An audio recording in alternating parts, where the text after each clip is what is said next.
Welcome to a new video with idiotic history. There are many questions to which we do not know the answer. A classic is what existed before the Big Bang, and a personal favorite of mine is how could a beatboxing session end up in the official video of Rock Your Body by Justin Timberlake? If you have not seen that video, please go do it now.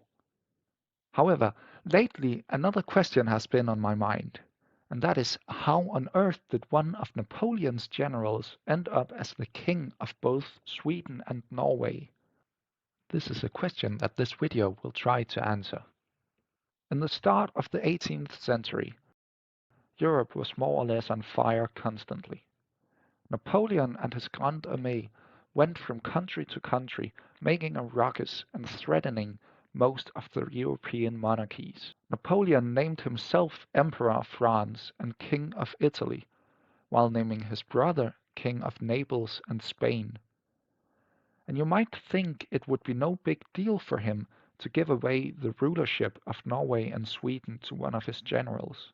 But in fact, Napoleon never invaded Sweden. He did invade Pomerania, which at that point was part of the Swedish kingdom, but this was not really enough to decide who should be king. Instead, we find the explanation somewhere else. In 1792, King Gustav III of Sweden died. His son, Gustav, became Gustav IV, King of Sweden, while his brother Karl became regent. Let us already start calling the brother Karl XIII, just in case he later becomes king. Gustav IV ruled Sweden during the Napoleonic Wars, and he fought on the side of the coalitions. Surely, with allies such as the United Kingdom, Austria, and Russia, Sweden had a great chance against France. At least until Austria was defeated and had to peace out, while Emperor Alexander I of Russia agreed to an alliance with Napoleon.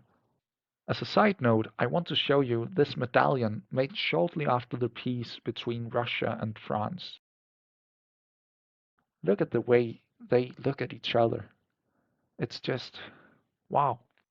As another side note, this is a part of a letter sent from Napoleon to his wife Josephine on the 25th of June 1807 at the Treaty of Tilsit. Loosely translated, the first part means, I have just seen the Emperor Alexander. I was most pleased with him. He is a very beautiful, young, and kind emperor. He is smarter than people say. And yes, that was my best attempt of a French-English accent. The last part of the letter means, if he was a woman, I would make him my mistress. There is a lot of debate whether or not the last part was actually part of the letter. But judging from the way they look at each other at the medallion, I don't think it's that far-fetched. Anyways, Russia declared war on Sweden in 1808.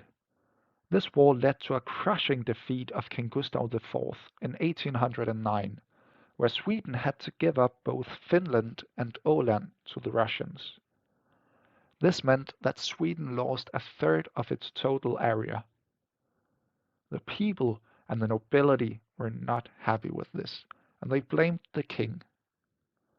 After a coup d'etat, King Gustav was forced to abdicate.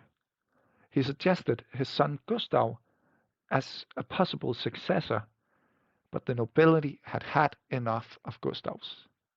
Instead, King Gustav's uncle Karl was installed as king, and luckily we already called him Karl XIII.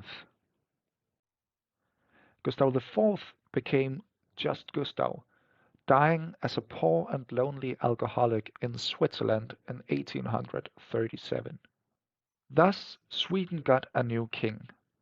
But our story is not over yet, since Karl XIII had never been a general in Napoleon's army, and thus the story must go on. Karl XIII didn't have an heir. His only legitimate son, Karl, died as a small child, and he couldn't make his illegitimate son, also Karl, his heir. He considered making the previous crown prince, Gustav, who would then potentially be Gustav V, into his heir. But he also had another candidate, the Danish prince Christian August of Schleswig-Holstein-Sønderborg-Augustenborg, who was already well liked in both Sweden and Norway. The only problem was his name. He agreed to change his name to Karl, and thus a deal between Karl and Karl was sealed. Everything was now perfect. A dynasty of Gustavs had been replaced with a dynasty of Karls. The future was looking bright. Unfortunately, Crown Prince Karl died of a stroke the year after, in 1810. Karl XIII now had to find another heir. In the beginning, another Danish prince was favored, but relations between Sweden and Denmark were not particularly great due to Denmark being an ally of Napoleon, and Sweden, well, they weren't at war with Napoleon, they had made peace, but they still didn't like them.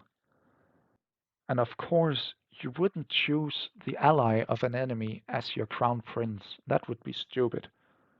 So instead, opinion shifted towards a Frenchman. No one could see a problem with that. Napoleon was contacted, and he suggested his stepson, Eugene de Bernadotte. But Eugene didn't want to become a Lutheran, which was a strict requirement. Instead, Napoleon asked his brothers, but none of them wanted to go to Sweden. And, well, Napoleon's nephews were all too young to come into consideration. Thus, there was not really any suitable candidates. But then, one day in 1810, a random Swedish baron called Carl Otto Mörner, on his own initiative, wrote a letter to the French general Jean-Baptiste Bernadotte, offering him the role as heir to the Swedish crown. Since he had absolutely no authority making such an offer, he was arrested. However, the idea of a militarily competent French general as heir to the throne gained favor at the Swedish court. Maybe this could help them gain favor with Napoleon, and a militarily competent king could possibly win back Finland from the Russians. Napoleon initially found the proposal absurd, thinking it was a joke. However, with time, he too warmed up to the idea.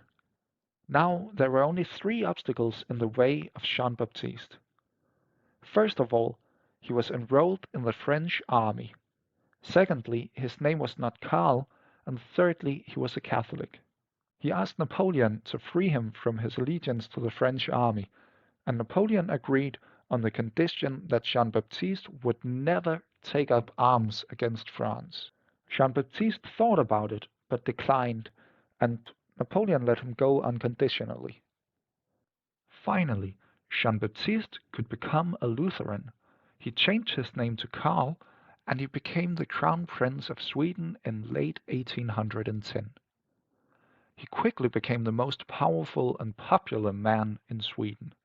In 1812, Napoleon once again invaded Swedish North Sweden, also known as Pomerania. He did this on Karl Bernadotte's birthday, prompting Sweden to join the Sixth Coalition against France. In this coalition, amongst others, were Russia, Prussia, and the UK. Bernadotte actively fought against France to bring down Napoleon's rule. He led an attack against Denmark, who at that time owned Norway. The war ended in 1814 with Norway entering a personal union with Sweden. Though Karl Bernadotte had been the de facto ruler of Sweden since his arrival, especially with Karl XIII going mute after a stroke in 1812, he wasn't king yet. But now it is finally time to answer the question: how did he become king? Well, that is actually really simple.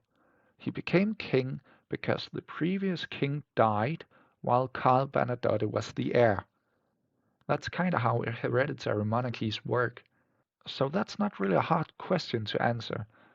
I guess I could have summarized this video by saying that, well, the king died while Karl Bernadotte was the heir, and hence he was naturally chosen to be the king. And that is exactly what happened. In 1818, Karl XIII died, leaving his heir Karl Bernadotte to assume the throne under the name Karl XIV, hence answering the question we asked in the beginning. Having answered the question, I guess my job here is done. The only thing left for me to do is to wish you a nice day, and I hope to see you again on one of my other videos. Please consider subscribing or liking if you enjoyed the video and want to see more.